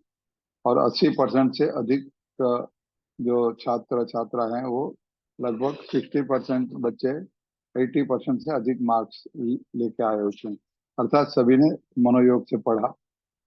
कार्यक्रम बहुत ही सफल रहा, ईश्वर की कृपा से। वो समापन कार्यक्रम था, वो हमने यूट्यूब पे लाइव किया था, और उसमें हमने 2 हमारे युवक जो अभी विशेष कार्य कर रहे हैं, अंकुर आर्य और गौतम खट्टर जी, उनको हमने आमंत्रित किया। उन्होंने हमें समय दिया, और उन्होंने हमारे विद्यार्थियों को प्रोत्साहित किया। तो ये एक बहुत ही अच्छा ऐतिहासिक कार्य हुआ है आर्य जगत में, न भूतो न भविष्यति। क्योंकि बहुत ही कम खर्चे में, लगभग 1.5 लाख के खर्चे में हमने लगभग 3000 परिवारों, वैदिक साहित्य के रूप में वैदिक विचारों को हमने पहुंचाया। तो ईश्वर की सबसे बड़ी कृपा रही हम पर, सहयोगियों का साथ रहा। और लखनलाल जी ने भी उनका प्रचार किया था। हमने प्रारंभ किया तो वहीं से प्रारंभ किया था, तो अनेक लोगों ने वहां से भी प्राप्त की होगी सूचनाएं। तो पूरे भारत भर में से ये हमें बहुत ही अच्छा प्रतिसाद मिला है। और अगली अभी हमने जो परीक्षा का विषय रखा है, वो रामायण पर रखा है, जो कुछ ही दिनों में हम उसको अनाउंस करेंगे और उसमें आप सभी लोग जुड़ेंगे, ऐसी हमारी अपेक्षा और आशा है। इति ओम इति शम। नमस्ते जी। ये जो रामायण वाला आपकी परीक्षा आ रही है, जितने लोग भी जुड़े हुए, अभी 36 लोग जुड़े हैं, सभी लोग हाँ जी, हाँ संकल्प ले ले कि हमें कम से कम 2 लोगों को जरूर इससे जोड़ना है। तो 72 लोग तो हम ही जोड़ सकते हैं अगर ये संकल्प ले लेते हैं। राहुल ठाकुर जी पत्रकार है, मेरठ से पहली बार जुड़े हैं राहुल ठाकुर जी। लखनलाल जी, लखनलाल जी, 1 मिनट राहुल जी, 2 शब्द बोलिए पहले। आप सभी को मेरा सादर प्रणाम। मैं पहली बार जुड़कर बड़ा हर्ष महसूस कर रहा हूँ कि आप सभी के साथ जुड़ने का मुझे सौभाग्य प्राप्त हुआ लखनलाल आर्य जी की वजह से। और मैं आप सभी को एक बात बताना चाह रहा हूँ। अभी एक माता जी ने भजन गा रही थी कि भाई इस शरीर का क्या होगा, ये व्यर्थ है। तो इस शरीर को मैंने अपने शरीर को और अपनी माता जी के शरीर को व्यर्थ नहीं जाने दिया। इस तरह से महर्षि दधीच जी ने इस संसार को बचाने के लिए अपने शरीर का बलिदान कर दिया था और उससे देवताओं के कल्याण के लिए उनके शरीर से वज्र की एक शक्ति अस्त्र बना था। उसी तरह से मैंने भी और मेरी माता जी ने भी अपने शरीर को मेरठ मेडिकल कॉलेज को दान कर दिया है कि हम जीते जी किसी के काम आए ना आए। लेकिन देखा है कि मेडिकल कॉलेज में बच्चों के साथ बहुत दिक्कतें होती हैं उन्हें डेड बॉडी पर मिलने के लिए। तो हम, मेरी माता जी ने और मैंने जीते जी अपने मेडिकल कॉलेज को अपना शरीर दान कर दिया है कि हमारी मृत्यु के बाद कम से कम हम मेडिकल कॉलेज के बच्चों के लिए काम आ जाए हमारा शरीर ये। बहुत बहुत धन्यवाद। आगे भी मैं आशा करूंगा राहुल जी कि आप जुड़े रहें। जी भाई साहब। दुकानदार जी, वंदना हाँ खड़े, जी, दिनेश श्रीवास्तव जी हो गए, उनका भी स्वागत अभी वंदना। हमारे एक फॉलोअर जुड़े हुए हैं, सुशील गुप्ता जी मुंबई से। हाँ जी बिल्कुल, सुशील सुशील गुप्ता जी गुप्ता जी को अपना आमंत्रित ऑडियो करिए। वीडियो खोल रहे हैं, उनका परिचय हो जाए। सुशील गुप्ता जी आप आ जाइए। सुशील गुप्ता जी, नमस्ते जी। हाँ जी, ये सुशील गुप्ता जी हैं, मुंबई से जुड़े हुए हैं, मेरे से बहुत दिन से जुड़े हुए हैं नमस्ते। और काफी कुछ इनको आर्य समाज की ओर मैंने झुकाया है, प्रेरित हुए हैं, काफी प्रभावित हुए हैं। अभी तक ये परिचित नहीं थे, कई सालों से मुझसे जुड़ने के बाद परिचित हुए हैं। शंका समाधान बहुत चाहते हैं, ये जिज्ञासु हैं, इसलिए मैंने इनको यहाँ जोड़ा कि ये अपनी शंकाओं का और समाधान कर सकें विद्वानों के साथ में, कि अनेक विद्वान आते रहते हैं यहाँ पर। तो सुशील जी से आप बात करिए। अगर सुशील जी का कोई प्रश्न हो तो आचार्य आनंद प्रसारती जी जुड़े हुए हैं। हाँ जी सुशील जी। हाँ कोई जी। प्रश्न हो तो पूछ सकते हैं। हाँ, जैसे अभी ये मैंने सुना आज भी कल भी, तो इसमें यही है कि भगवान को मानो ऐसा बताया जा रहा है। पर ऐसी बात है कि जैसे अभी हम, आवाज आ रही है आवाज आ रही, बोलिए। तो वहां पे जैसे कुछ बातें हजम नहीं होती थी कि ये कैसे हो सकता है, मतलब एक मिथ्या जो स्टोरी बनाई हुई वैसे लगती है, तो वो लॉजिक में बैठती नहीं है। तो मैंने एक दिन इनका राहुल आर्य का वीडियो देखा तो मुझे ऐसा लगा कि हाँ, मतलब मैं जिज्ञासु तो बहुत था कि ऐसे कैसे होता है। मतलब छोटेपन से ही कि ऐसे कैसे हो सकता है, क्या हो सकता है, भगवान क्या है, कहाँ है। पर ठीक है, तो उनका वीडियो देखा तो पहले बहुत सारी शिकायत थी कि भगवान ये नहीं करते, वो नहीं करते। और अब जब से वीडियो देखा है तो ऐसा लगता है कि भगवान है ही नहीं। अब यहाँ पे भी आओ तो यही लगता है कि हाँ, भगवान है, मानना ही पड़ेगा। तो ये जो उत्पत्ति हुई है, जैसे अभी इसके लिए बोलते हैं जो साइंटिस्ट वगैरह बोलते हैं कि गॉड पार्टिकल है। अब ये उन्होंने कुछ एक्सपेरिमेंट किया था वहां पे, तो ये ऐसे बता रहे हैं कि सब अपने आप हो गया। तो ये भी तो हो सकता है, तो हम इस चीज को क्यों नहीं मान ले कि हाँ, सब अपने आप हो गया। और भगवान को मानना इसलिए जरूरी है क्योंकि जब हम कभी परेशानी में होते हैं तो यही होता है कि कोई ना कोई एक सहारा चाहिए। तो उस वक्त हमारे मन को शांति मिले, इसलिए भगवान को हम माने और पॉजिटिव थॉट्स मिले। मतलब जो सही है वही बताया जाए। आज तक भगवान को किसी ने तो देखा नहीं है, और अगर हम भी यही मतलब जबरदस्ती माने कि हाँ भगवान है, तो ये बोल के क्यों नहीं मान सकते कि हाँ भगवान है कि नहीं पता नहीं, बट हम उनको माने तो हमारी जिंदगी में पॉजिटिव चेंजेस आते हैं। जैसे भी आर्य समाज का मैंने देखा है, अध्ययन जो किया है जितना थोड़ा बहुत, तो ये है कि जो आर्य समाज में लोग क्रिमिनल नहीं बनते जल्दी, बुरी आदतें नहीं लगती हैं, ये सारी चीजें हैं। तो हम इसको इस तरह क्यों नहीं प्रेजेंट करें? क्योंकि अभी इतना सुनने के बाद भी मैं 3 दिन से जोड़ रहा हूँ, तो भी मुझे ये है कि भगवान को यही है कि माना जाए, तो मतलब जबरदस्ती मानना पड़ रहा है क्योंकि वो दिख तो नहीं रहे हैं। तो इसका क्या कर सकते हैं, इस बारे में क्या सोच सकते हैं, आचार्य या कैसे आनंद इसको प्रसाद जी। ये है कि जैसे आर्य समाज में बहुत सारी पॉजिटिव चेंजेस लेके आ रहे हैं समाज में।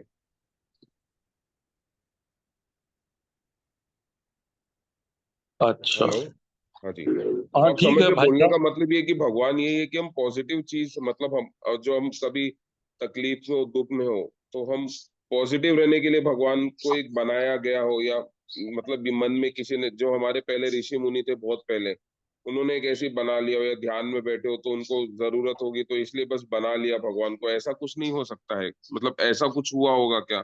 मेरा प्रश्न ये भी था। ठीक है, आपको सादर नमस्ते मित्र। देखिए, आपके जो प्रश्न है हम्म। कि पॉजिटिव सोचना यही परमात्मा है, तो ये थोड़ी सी गलत बात है। पॉजिटिव सोचना एक अच्छा विचार है, सकारात्मक सोच। लेकिन अच्छा, इतने मात्र से ईश्वर के अस्तित्व को पूरा जस्टिफाई कर लें आप, नहीं नहीं ये नहीं बात नहीं, मेरे सोचिए। बोलने का मतलब ये था कि जैसे भगवान के बारे में जब हम सोचते हैं तो वो एक हाँ पॉजिटिव ऊर्जा पॉजिटिव सोच की तरह काम करता है। मेरे बोलने का मतलब ये था, जैसे हाँ, अभी ठीक है, उतने में कोई आपत्ति नहीं है, लेकिन ईश्वर का जो अस्तित्व देखिए, अब जिस ये संसार में ईश्वर का आप और अस्तित्व, ये सबसे बड़ा प्रश्न है, ईश्वर का अस्तित्व। हाँ भ्राता जी सुनिए, अपन जिस देश में, जिस दुनिया में रहते हैं, हाँ। हजारों प्रकार के लोग हैं दुनिया में, अलग अलग प्रकार से परमात्मा को मानते हैं। कोई उसका हाँ नाम जी। भी कुछ और लेता है, कोई इसका स्थान भी कुछ मानता है। तो हम्म। केवल ईश्वर को मानना इतना उचित नहीं है जितना उसको सही मानना उचित। हम्म। उदाहरण के लिए एक व्यक्ति को टिकट नहीं मिल रही थी चुनाव में, तो हम्म। उसने किसी से पूछा जी क्या करूं, तो उसने उसको फोटो दी, बोले इनके सामने प्रार्थना करो तो मैं टिकट मिल जाएगी। हम्म। उसने प्रार्थना की और अगली बार उसको चुनाव में टिकट मिल गई। बाद में ओके। उसने पूछा कि जी आपको टिकट कैसे मिली, किसी ने पूछा, तो उसने वो फोटो दिखा दी। वो फोटो गांधी जी की थी। तो क्या अच्छा, गांधी जी की फोटो की पूजा करने से किसी को टिकट मिल जाती है? नहीं। तो कई बार हम कोई सी चीज कहीं भी जोड़ देते हैं, कुछ भी हम्म। अपन मान लेते हैं मन में, तो ऐसा अपना जो आकलन है वो हम्म। आकलन ही गलत है। ऐसे इस समय इतने संप्रदाय विचारधारा चल रही है, मेरी बेटी की शादी नहीं हो रही, मैं साईं बाबा के यहाँ गया था, मेरी शादी हो गई। तो मेरे यहाँ मैंने पीर बाबा को चढ़ा दिया था, मेरी तो कामना पूरी हो गई, तो मैं तो मानूंगा। अब हम्म। चलो इससे भी और आगे निकले। मेरे एक मित्र हैं, वो सच्ची घटना बता रहा हूँ, वो होशंगाबाद में रहते हैं, हम्म। और उनका एक बार बिजनेस नहीं चल रहा था 10-15 साल पहले, वो बड़े परेशान थे। हाँ तो जी। किसी ने उनसे कहा कि आप चर्च की पूजा अपने यहाँ करवा लो, तुम्हारा बिजनेस चल निकलेगा।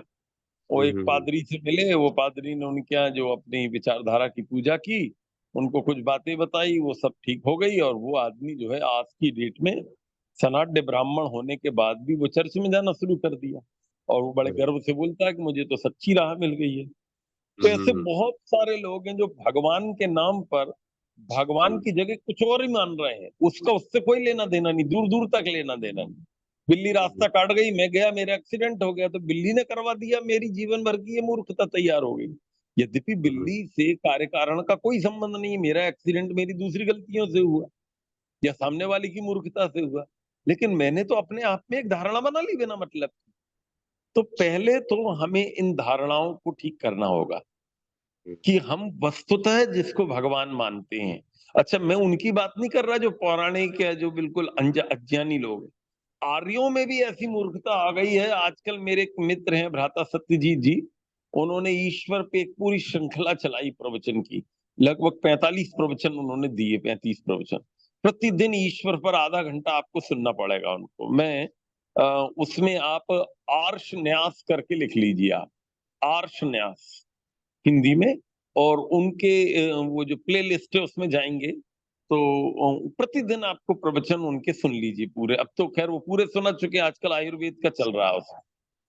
तो इतनी उन्होंने यही बात स्पष्ट की कि भगवान के नाम पर कई बार हम उन चीजों को लेकर चल रहे हैं जिसका शास्त्रों में सीधे सीधे प्रतिपादन नहीं, लेकिन हमने अपने हिसाब से कुछ भी मान लिया। तो पहला निवेदन तो मेरा पूरी दुनिया के प्रत्येक आस्तिक व्यक्ति से भी है, नास्तिकों से भी है, प्रबुद्ध लोगों से भी है और भले लोगों से भी, कि भैया सबसे पहले जो शास्त्रों में ईश्वर का स्वरूप बताया है उसको एक बार सामान्य रूप से पढ़ लें, किसी विद्वान से डिस्कशन कर लें। ईश्वर काफी अच्छी अच्छी प्रवचन अपनी इसी श्रृंखला में चलते हैं। योग दर्शन में ईश्वर का क्या बताया है, न्याय में क्या बताया है, उपनिषद में क्या बताया है, महर्षि दयानंद की पुस्तकों में क्या है, सत्यार्थ प्रकाश में क्या है, ऋग्वेदादिभाष्य भूमिका में क्या है, वेद मंत्रों में क्या है। इतना आनंद आएगा आपको जब आपके सामने वो 25 मूल गुणों का एक्सप्लेनेशन कोई विद्वान कर देगा, जो आर्य समाज के दूसरे नियम में, जो यजुर्वेद के 40वें अध्याय के 8वें मंत्र में उसी बात को प्रकारांतर से बताया, तो आपके सामने एक पिक्चर क्लियर हो जाएगी। आज तक मैंने नहीं देखा कि लाल किला कहाँ है। पहले मैं थ्योरी पढ़ लूं कि लाल किला क्या है। जब मैंने पूरी थ्योरी पढ़ ली, अब मैं कभी दिल्ली जाऊंगा तो उसको टैली करूंगा तो बिल्कुल सेट हो जाएगा। कहा यार ये लाल किला, अब मैंने थ्योरी पढ़ी ताजमहल की और देखने चला गया मैं लाल किला, तो फिर गड़बड़ हो जाता। भगवान के बारे में यही मूर्खता चल रही। एक बार तर्क सहित, विचार पूर्वक, निधिध्यासन सहित विचार विद्वानों के साथ डिस्कशन करके, बारंबार क्रॉस एग्जाम करके हम इसको अच्छे से समझ लेंगे और फिर उसके बाद फिर कोई समस्या नहीं आएगी। एक बार वो पिक्चर क्लियर हुई, बचपन में अपन ने पहाड़े याद किए 20 तक, इसके बाद बार बार पहाड़े थोड़े याद करते हैं अपन के, और भाई वो तो इतना वो तो हो गया याद, खत्म, अब पूरे जीवन काम आएंगे वो पहाड़े याद। तो ईश्वर के बारे में मेरे मित्र आप इस ढंग से चलेंगे तो ये मेरा वचन है कि आपकी पूरी पिक्चर क्लियर हो जाएगी। आपको कुछ और कहना है तो और कह लीजिए, मैं इसका और भी स्पष्ट कर दूंगा। अभी इतने में आपको कुछ स्पष्ट हुआ? मैंने अभी एक बुक पढ़ी थी, सुकांत जी ने मुझे भेजा था, दो मित्रों की बातें या ऐसे कुछ हाँ, था। ये पुस्तक है, ये ठीक है। तो वो पढ़ा तो उसमें काफी कुछ आंसर था, बट फिर भी वो सेटिस्फाइंग नहीं लगता है कि हाँ, इसका मतलब यही हुआ कि हमको अगर सेटिस्फेक्शन नहीं मिल, मतलब नहीं, जबरदस्ती मानना पड़ रहा है कि ऐसा है, क्योंकि वो दिख तो नहीं रही, वो चीजें जो ईश्वर है वो दिख नहीं रहा है। जैसे अब हम पहले छोटे थे तो जैसे मंदिर जाते थे, तो ऐसे नहीं कि हमारे घर पे इतने ज्यादा संस्कार थे कि हाँ मंदिर जाना ही है रोज, ये सब नहीं था। बट मंदिर जाते थे तो अपने आप को शांति मिल जाती थी। बड़े होने के बाद भी कभी कभार जाते थे, ऐसे रोज भी नहीं जाते थे। तो मतलब वहां पे भगवान दिखता था तो उनको भगवान मानने लगे हम कि हाँ ये भगवान है। बट जब से अब ये वीडियो देखा तो अब समझ में आया कि शायद हाँ ये हो सकता है कि कल्पना की हो ये सब बातें और हो गया हो। तो वैसे फिर यहाँ पे भी तो वही है कि हम कल्पना कर रहे हैं कि भगवान है, एक्चुअल में तो दिख नहीं रहे, या तो फिर नहीं, वो। मैंने वही तो अभी बोला आपसे कि आपको कल्पना से नहीं बताया जाएगा, बिल्कुल आपको एक एक चीज को बाकायदा कस कर बताया जाएगा, जैसे कसौटियों पे कसते हैं। अच्छा पहला तो मेरा निवेदन आपसे यह है कि आपका जो भारत का नंबर है, संयोग से मैं भी विदेश में हूँ, 4-5 तारीख को मैं भारत आ जा, तो अभी मैं मॉरिशस से बोल रहा हूँ, अच्छा। और इसलिए फिर भी मैं प्रयास करूंगा कि आपको उसका कुछ लिंक भेज दूं। आपका मोबाइल नंबर बोलिए भैया, व्हाट्सएप नंबर। मेरा नंबर हाँ बोलिए। 98 हाँ आगे बोलिए। 676 हाँ 13 जी। 581। क्या नाम चलता है आपका? सुशील गुप्ता। क्या करते हैं आप? मैं वैसे शेयर मार्केट में काम करता हूँ, शेयर मार्केट का ही करता हूँ। हाँ। अच्छा, मतलब खुद का वो पूरा ट्रेडिंग सिस्टम बनाया है या किसी और के कमांड में करते हैं? नहीं, खुद का ही बनाया है। हाँ ठीक। चलिए मित्र, बड़ी अच्छी बात है। और आपको भगवान करे कि हम एक में आपको लिंक भेजूंगा, एक बार आप इनको सुन लीजिएगा। और सत्यार्थ प्रकाश का 7, 8, 9, 10 4 चैप्टर और बाद में पहला चैप्टर, ये आपको 5 चैप्टर टोटल पढ़ने हैं। मेरा वचन है आपको कि जितने आपके मन में परमात्मा से संबंधित प्रश्न है, ये 2-3 क्रिया में आज आपको भेज दूंगा, तो आपका ये 100% स्थिति स्पष्ट हो जाएगी आप। ठीक है? ठीक है ओके। वैसे आपने पढ़ाई क्या की है सुशील जी? मैंने तो वैसे 12th साइंस तक किया है, 12th तक साइंस किया है। चलिए, भगवान करे कि आप उस राह पर चलें जिस पे जाने के बाद व्यक्ति जन्म जन्मांतर की यात्रा से पूरी तरह सफल हो जाता है। वैसे बंबई में हमारे दिलीप बेलानी जी भी रहते हैं, अच्छा। तो कभी एक आध बार आप घाटकोपर आर्य समाज में या सांता क्रूज में, कहाँ किस इलाके में रहते हैं आप बंबई में? मैं कांदीवली में रहता हूँ वैसे। अच्छा, तो कांदीवली से घाटकोपर निकट है या बहुत लंबा है, नहीं काफी लंबा है। मैं ज्यादा बंबई के बारे में इतनी दूरी उरी तो वो वेलानी भाई साहब जुड़े हुए हैं, वो आपको स्पष्ट कर देंगे, और वो कहीं ना कहीं एक आध बार व्यक्तिगत डिस्कशन भी हो जाएगा। और ये जो मैं भेजूंगा आपको, इसको भी आप पढ़ लीजिएगा, ठीक है? हाँ ठीक है, ओके। बहुत बहुत आपको धन्यवाद। आज किसका प्रवचन हुआ था लखन भाई साहब? मैं जुड़ नहीं पाया था। आचार्य आज संजीव किन? रूप जी, आचार्य संजीव रूप जी। अच्छा, चलिए ठीक, आइए शांति पाठ करें जी कर। अंतरिक्षं शांति पृथ्वी शांतिराप शांतिरौषधया शांति वनस्पतय शांति विश्वे देव शांति ब्रह्म शांति सर्वं शांति शांतिरेव शांति सामा शांतिरेधि ओम शांति शांति शांति ओम। जो बोले सो सत्य सनातन वैदिक धर्म की जय, प्रजानंद की जय, सर महर्षि दयानंद की जय, अदा पुरुषोत्तम श्री रामचंद्र की जय, सर श्री कृष्णचंद्र की जय, लेख राम की जय, श्री श्रद्धानंद की जय, स्वामी आत्मानंद की जय, हंसराज की जय, भारत माता की जय, माता की रक्षा हो, पालन हो, समाज अमर रहे, वेद की ज्योति जलती रहे, ओम का झंडा ऊंचा रहे, हरियों के महाकुंभ और भारत को समझो अभियान की जय, गणवंतो विश्वमार्यम प्रणाम द्वारी ओम। वैदिक अभिवादन सबको नमस्ते जी। सभी के माइक खोल दिए गए हैं, सभी लोग नमस्ते कर लीजिए एक दूसरे से। नमस्ते सभी को, बुद्ध जनों को नमस्ते, प्रणाम, जय श्री राम। आचार्य जी को नमस्ते, और बाकी उपस्थित सभी भाई बहनों को सादर नमस्ते मेरा। आप सभी को सादर प्रणाम, नमस्ते। राहुल भैया आगे भी जुड़ते रहिए, सभी को सादर नमस्ते, सभी को सादर नमस्ते जी, शुभरात्रि। शुभरात्रि।